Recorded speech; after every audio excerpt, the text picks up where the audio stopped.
さて、人間は見たまま聞いたままをすごく信じやすいです。自分にとって都合のいいことだとさらに信じやすくなります。今日は2枚のクイーンを使いましょう。ハートとダイヤです。2枚です。今僕が表を見せて口でクイーンだと説明したから、この2枚がクイーンじゃないと思う人は少ないです。ですがそのまま信じていると、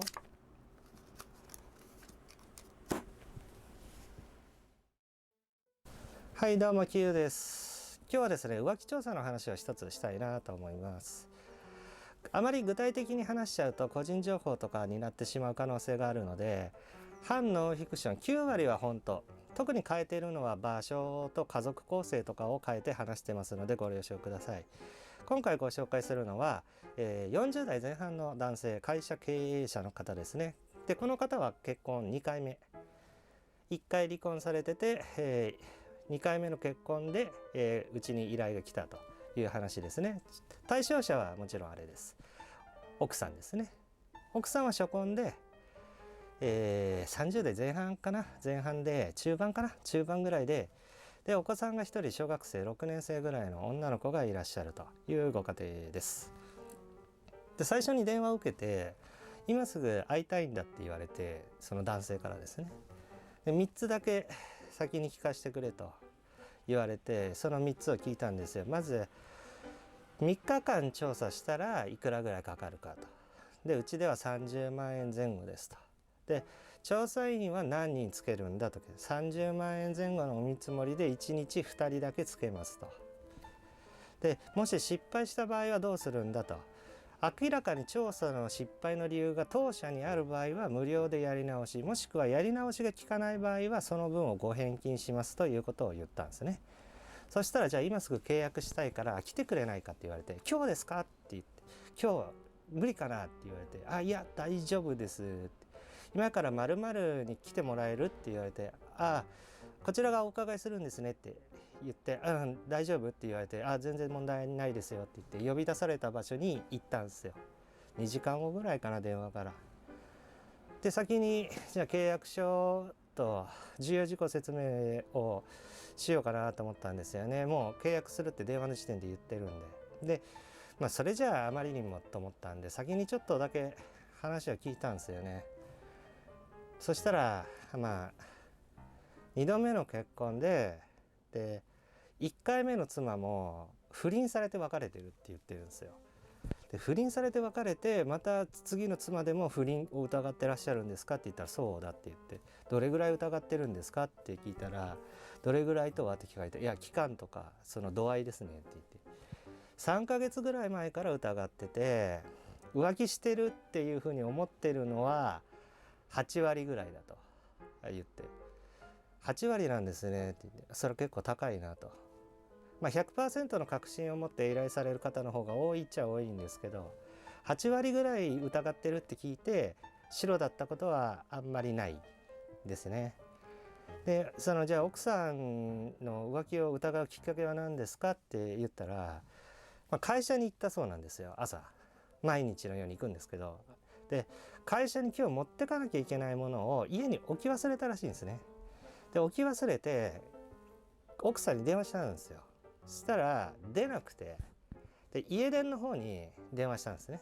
で家電の方にも出なくて、でその書類は絶対書類だったのかな、書類が必要だったから、仕方なく電話出ないから家に帰ったらしいんですよ。で家に帰ってその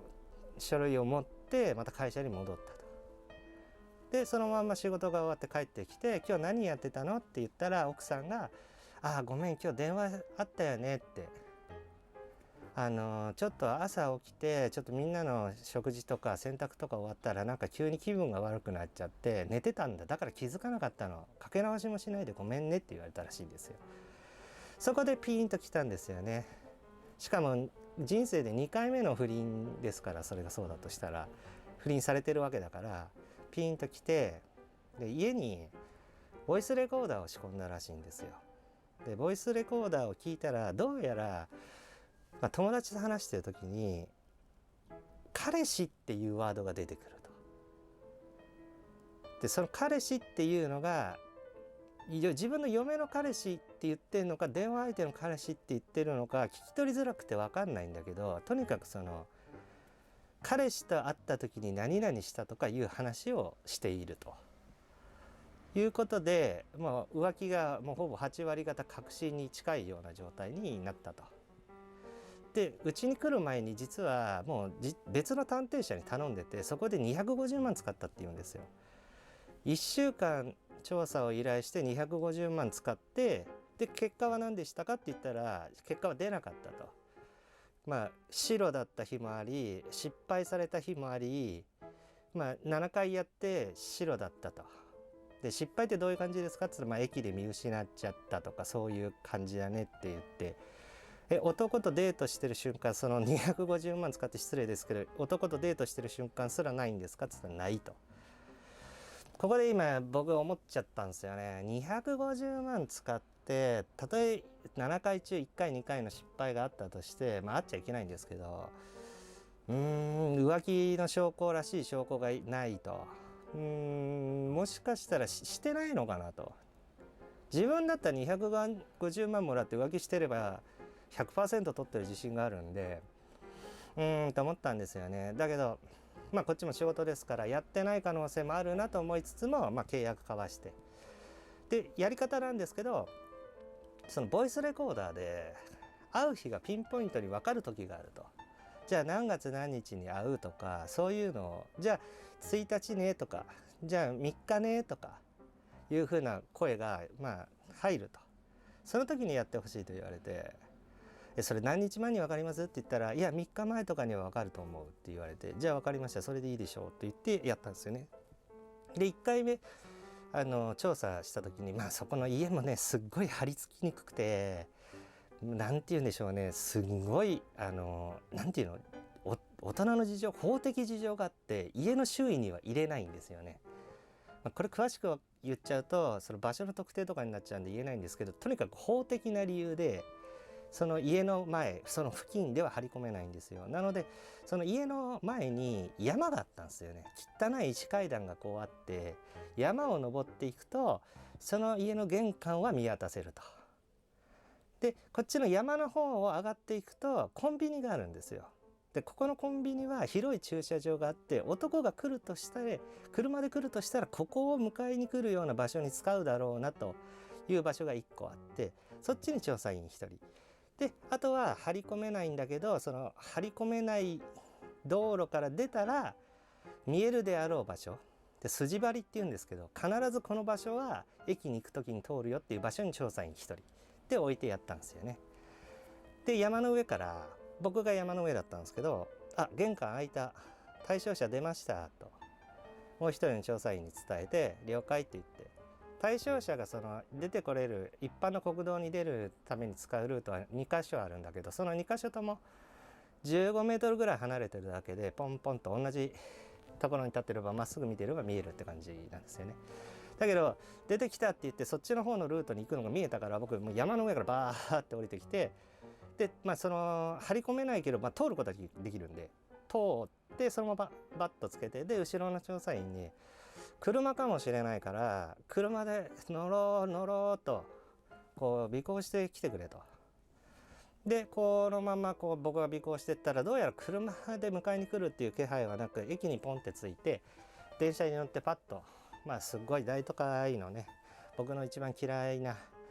都会のね、都会が嫌いなわけっつうのは、要は人がいっぱいいすぎて見失う確率がかなり高くなるからなんですよね。だから尾行の距離もこう15メートルとか離すんじゃなくても5メートルとか、こうやってずっとつけていくの、これが嫌いなのね。だけどしょうがない、やるしかないからね、まあ、そんなしょっちゅうなんで。で尾行してつけてったら、なんか迷うんだよね、駅構内を。だから着慣れてない駅なんですよね。どの出口から出るのかって、もう出口が56箇所ある大きな駅なんで、どこの出口に出るのかみたいな、こうぐるぐる回って、もうこれも厄介なんですけど、で、ある1個の出口から出たんですよ。で出口から出たっていうのをまあ写真で記録して、でちょっとグッとこの相手のねこう横にこう回って顔を撮ろうとしたんですよね。そしたらもう男といたんですよ。こうやって僕がふってやってこう振り向いた瞬間にもう男といて、でもそこでもうツーショットの写真顔面バッチリ撮って、でそのまま尾行してったんですよね。そしたらまずやったのはランチでランチ1時間半ぐらいランチで食べてたのかな。長いランチだなと思ってでランチのレストランから出てきてパトトコトコトコトコトコトコって歩いて、こっちは今度は人通りがあまり少ない裏路地だったんで15メートルぐらい開けて尾行して、でトコトコトコって行って角を曲がったんですね。で角を曲がると調査員は走るんですよ。でチラッと覗くのね。でチラッと覗いた時いないの。びっくりしちゃって、もうここプレッシャー、もう見失ったらやり直しでしょ、怒られたら返金の可能性もあると。でまず損失を与えてると会社にと、もうすんごい嫌なの、そのいないっていうのが。もうこれね、探偵やった人は全員経験すると思ったから、いないって全員経験する。だからもう探偵やんない方がいいです。でぐるっと回ったらいないって。でこの字型だったんですよ。こういうここにまっすぐ一本通路があって、途中にこういうふうにあるような道で、ここをこう曲がったんですよね。でここをピュッと覗いたらいなくて、じゃあここだって言ってここパーッと走ってチラッと覗いて、こっからも道いないの。で消えたってなって、あれ曲がったよなって調査員と話してて、曲がったの間違いないっつって、あれなんで消えるんだ曲がっただけで、建物ないのになと思ったら、その角っこにですね、角のタバコ屋さんみたいな広さのすんごいちっちゃい真っ黒の壁の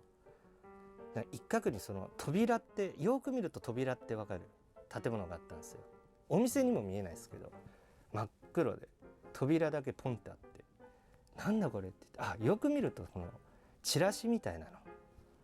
が貼ってあるんですよ。何枚かこうポンポンポンポンって、お店かと思ってチラッと見たら、どうやらですね、その大人しか入れないおもちゃ屋さんってあるじゃないですか。その子供が絶対入っちゃいけない、その大人専用のおもちゃが売ってるところのお店だったんですよ。ここしかねえだろうと、消えたんだなと思って、角を曲がったらすぐの扉だったんですね。だからそこを、じゃあちょっとお前ここで待ってろと、一人の調査員に。で俺入ってくると。でメガネ型カメラオンっつってでガチャって開けて、うわーっつって、すんごいもう異様な雰囲気なのね。6畳ぐらいしかない広さで、所狭しとバーッと商品が置いてあるんですよ。大人のホビーがバーッと置いてあって、でっつって奥を見たらいたんですよね。で何を買うのかなと。でここで思ったのは、俺だったらここに行ったっていうのはすっごくショックだから、いくら探偵使ったといえどもこれ教えてほしくねえなと思ったんですよね。どうしようこれ伝える、もうでもカメラに映っちゃってるしな、メガネ型カメラにビューって、どうしようこれ撮ってないことにしようかなといろいろ考えて、ずーっと行ってパッとこう相手の横に真横にパンってついたんですよね。本来ならそこまで近づくのは良くないことなんですけど、何を喋ってるかが聞きたかったんですよね。そしたらこの前のものよりも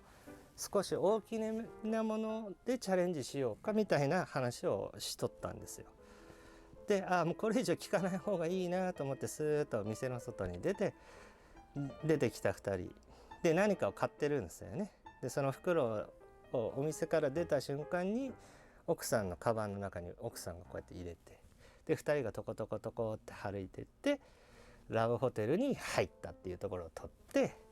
で出てきたところを撮って、でこの男を追っかけて、住所を判明させたという話で、これをですねもう一回繰り返した時、今度は車で来たんですね、男が。で今度はどこにも寄らずに、ラブホテルにポンって入って出てきたと。でここで依頼者から連絡あったんですよね。どんな感じだと。電話で言うのもあれですが、取れてますとだけお伝えします。具体的にどういうのが取れてるのかっていうのを報告書と合わせて説明させていただければなと思いますって言ったら、ちょっと報告書が先に見たいと。そうですかと。分かりましたで、じゃあ作ってまいりますって言って、次の調査1回残ってるんだけどあったんですよね。で同じ喫茶店であって、ではいこちらが報告書でこのように取れてますっていきなりやったって言ったんですよ。依頼者さんが報告書見た瞬間にやったって言って、何がやったなのかなと思ったら、いや前回250万もかけて1回も取れなかったのに今回取れたから思わずやったって言ってしまいました、すいませんみたいな。そっかそうだよな、250万かけて取れなくて30万で次の業者が取ったらそれやったってなるかと思って、喜んでいただいてありがとうございますって、僕自身もその浮気の報告してやったーなんて言われたら初めてだからちょっと驚いたんですけど、でもやったーって言われるのは嬉しいよね、やっぱ商売人としては。いい仕事したんだなっていう。でね、やったっつって、それでこれ完璧に取れてます、男はここでこうやってこの家に住んでます、なんか男は実家っぽいですけどねみたいな話をして、でじゃああともう一回あるんで、じゃあ次のご連絡お待ちしてますよみたいな感じで、いやちょっと待ってくれと、次はこういう風にしたいんだって、どういう風にしたいんですかって、向こうの実家の両親にはもうこれで話すと、離婚をするぞと、もうこれ実家の両親に話して大丈夫なんですか、先に奥さんに言われちゃいませんか、ご両親からって言ったら、大丈夫なんだって、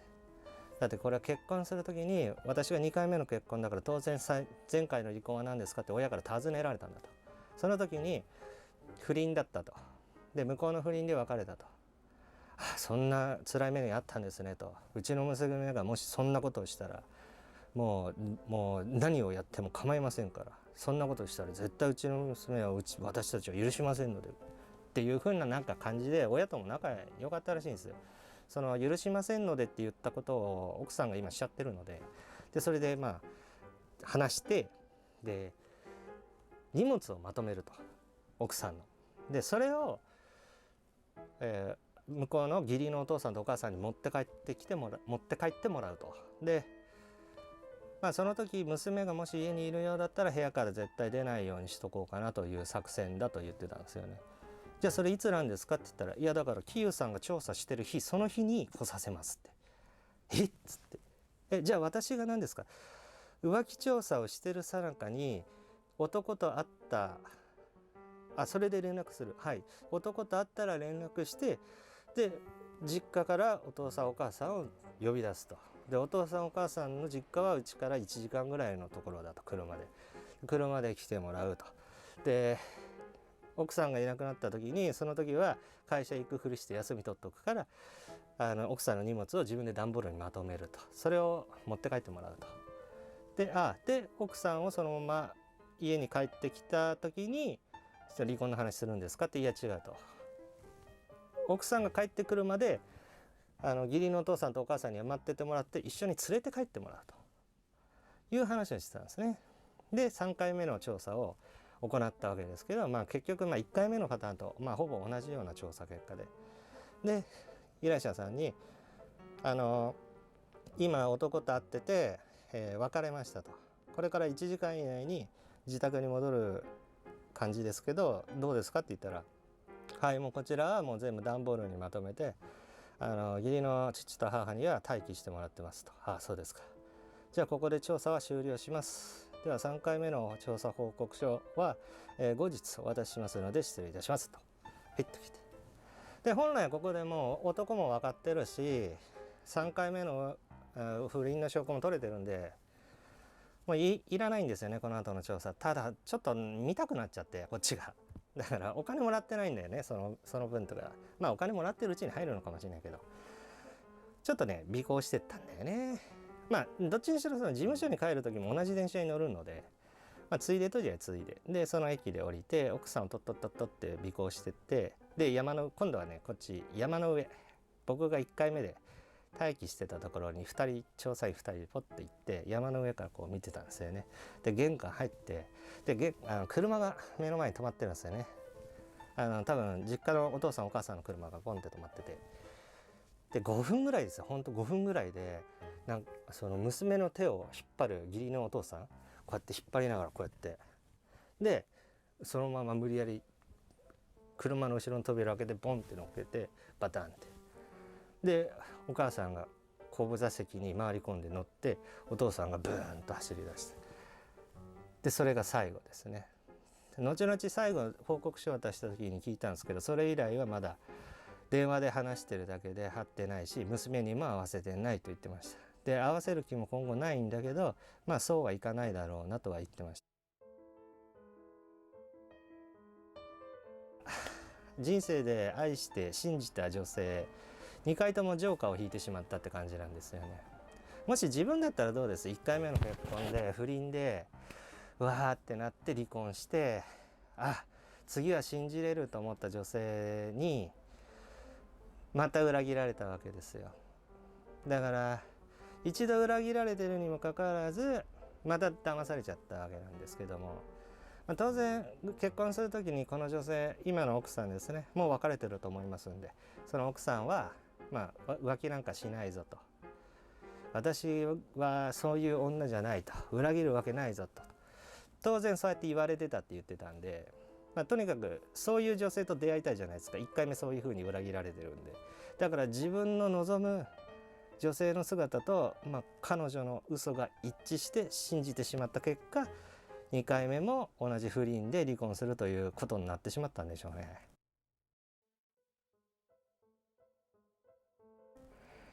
皆さんだったらどうします？別れます？でもちっちゃいお子さんいるから、この時は1回目の結婚の時にはお子さんいなかったみたいなんですけど、2回目だから本当のお母さんとお父さんだから、娘さんちっちゃい、離婚を選択しますか？もしできればコメントくれたら嬉しいです。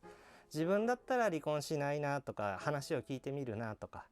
この男性みたいに話も聞かずにいきなり段ボールに荷物まとめて追い出すような真似はしないなとか、俺だったらもっとひどい真似するなとか、もしよろしければ